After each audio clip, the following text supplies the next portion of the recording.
अस्सलामुअलैकुम। आज की इस वीडियो में हम चैप्टर नंबर 10 की फिल इन द ब्लैंक्स और एमसीक्यूज़ को सॉल्व करेंगे।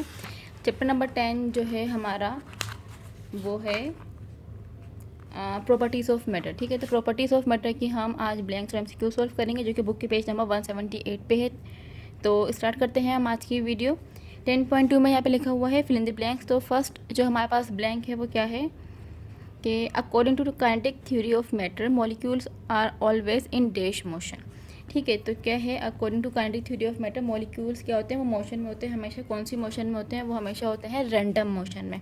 तो यहाँ पे आ जाएगा random motion, RANDOM, random motion. ठीक है, सेकेंड है हमारे पास dash is the property by virtue of which a substance retain its shape and size after the removal of the stress. मतलब डैश वो प्रॉपर्टी है जिस पे हम क्या करते हैं, किसी भी सब्सटेंस पे अगर हम क्या करें, फोर्स स्ट्रेस अप्लाई करें और स्ट्रेस को हम क्या करें, जब उसको उस पर रिमूव करते हैं तो वो जो सब्सटेंस जिस पे हमने स्ट्रेस अप्लाई किया था वो अपनी ओरिजिनल शेप और अपनी ओरिजिनल जो उसकी साइज़ है उसमें वो सब्सटेंस वापस आ जाए। तो ये वाली जो प्रॉपर्टी है वो कहलाती है इलास्टिसिटी। ठीक है, जैसे कि कोई भी सब्सटेंस है, मैंने उसके ऊपर स्ट्रेस अप्लाई मतलब फोर्स अप्लाई किया, तो फोर्स अप्लाई किया, अब फोर्स को अब मैं क्या कर रही हूँ, छोड़ दिया मैंने। ठीक है, तो वो फोर्स जो हमने हटा दी, जो हमने अप्लाई की थी, उसके बाद अगर वो अपनी वापस ओरिजिनल शक्ल में आ जाए और अपनी ओरिजिनल साइज़ में वो चीज़ वापस आ जाए, तो ये जो प्रॉपर्टी होती है वो उसे हम कहते हैं इलास्टिसिटी। ठीक है, तो यहाँ जो सेकंड हमारे पास ब्लैंक है, यहाँ पे क्या आ जाएगा, इलास्टिसिटी, ELAS, इलास, TICITY, इलास्टिसिटी। ठीक है, थर्ड हमारे पास है ए में है स्ट्रेस इक्वल। यहाँ पे हमें स्ट्रेस का फॉर्मूला लिखना है और बी में हमें लॉन्गिट्यूडनल स्ट्रेन का फॉर्मूला लिखना है। तो स्ट्रेस हमारे पास इक्वल होता है फोर्स अपॉन एरिया के। तो यहाँ पे हम लिखेंगे एफ अपॉन ए, मतलब फोर्स अपॉन एरिया। आप पूरा करके लिख दें फोर्स अपॉन एरिया। और यहाँ जो हमारे पास है लॉन्गिट्यूडनल स्ट्रेन, तो लॉन्गिट्यूडनल स्ट्रेन इक्वल होता है डेल्टा एल, मतलब change in length upon original length. ठीक है, चेंज इन लेंथ पर ओरिजिनल लेंथ।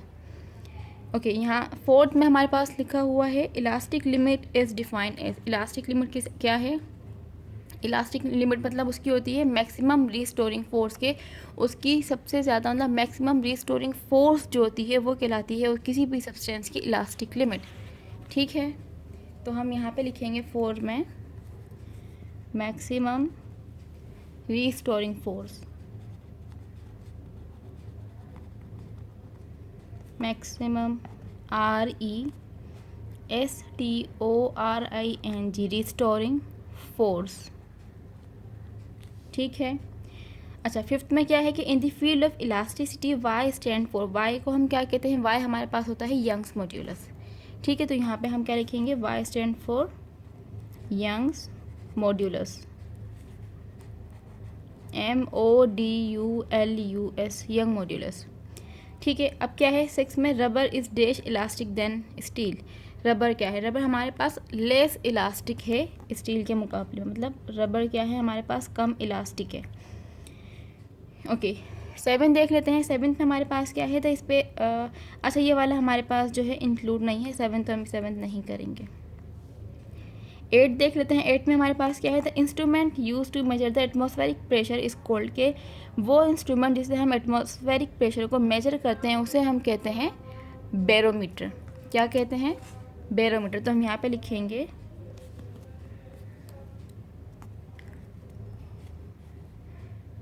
BAROMETER,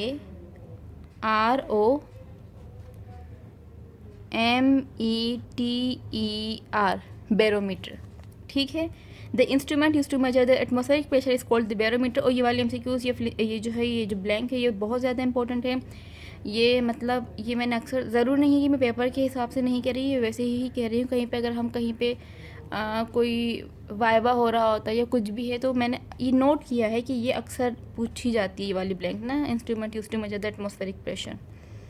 सही, उसके बाद हमारे पास है सरफेस टेंशन वाली। ये भी हमारे पास कंटेंट सिलेबस में इंक्लूड नहीं है, लेकिन फिर भी मैं आपको बता दूं यहाँ पे कि यहाँ पे आएगा स्ट्रेच मेम्ब्रेन। ठीक है, तो यहाँ पे क्या आएगा कि क्या है, surface tension is the property of a liquid by virtue of which it's free surface appear like stretch membrane. तो वैसे तो ये हमारे पास इंक्लूड नहीं है, लेकिन फिर भी हम लिख लेते हैं STRETCHED, stretched membrane, MEMBRANE, membrane, stretched membrane. ठीक है, अब हम चलते हैं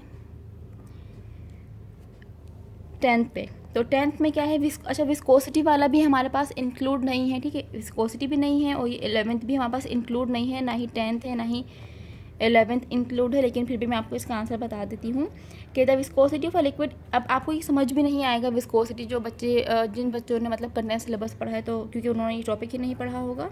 लेकिन फिर भी बस मैं जो है आपको इसका आंसर मैं ऐसे ही लिखवा रही हूँ, ताकि कभी जो आइंदा बच्चे देखें वो जो है ये नोट डाउन कर लें। तो क्या है, the viscosity of a liquid increases with the dash of temperature.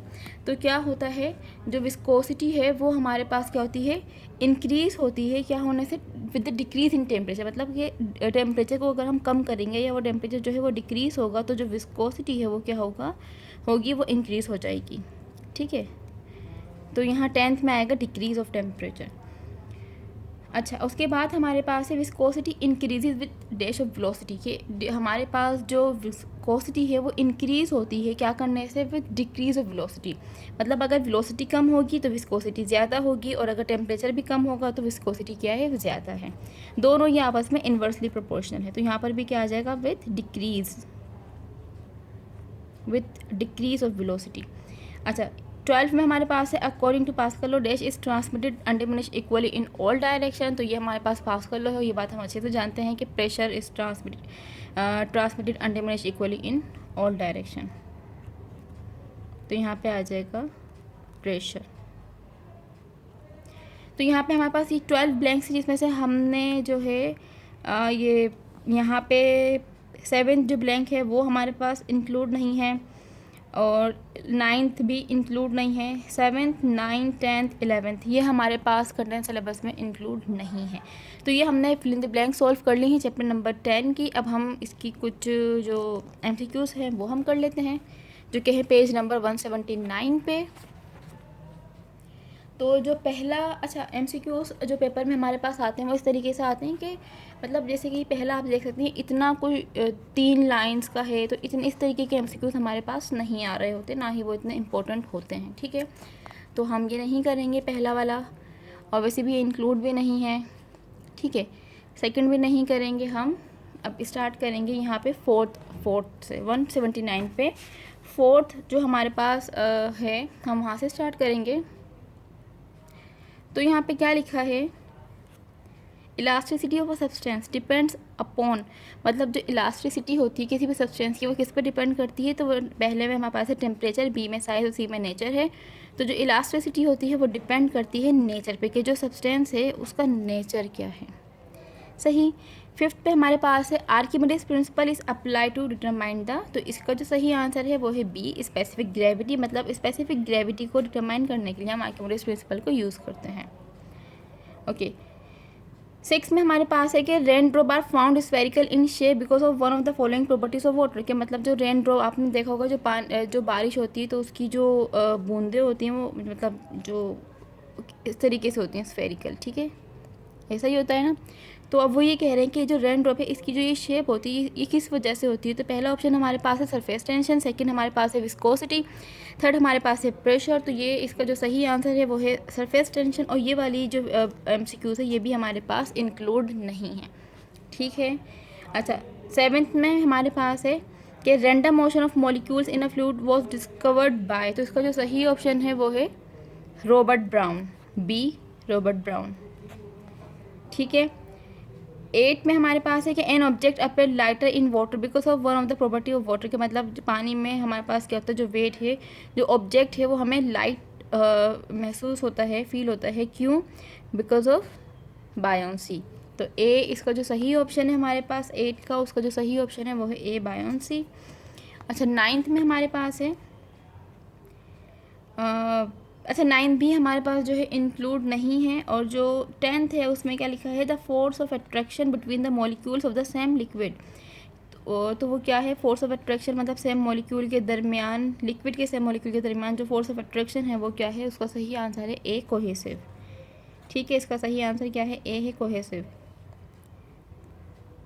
और यहाँ पे 9th वैसे इंक्लूड नहीं है, पर आप फिर भी यहाँ पे इसका ऑप्शन पे मैं टिक करवा देती हूँ कि यहाँ लिखा है कि a liquid which is use for lubrication should be more. मतलब कि हम क्या करते हैं कि वो लिक्विड जो हम उसको यूज़ कर रहे होते हैं, liquid which is use for lubrication should be more, उसको क्या होना चाहिए? उसको मोर विस्कस होना चाहिए।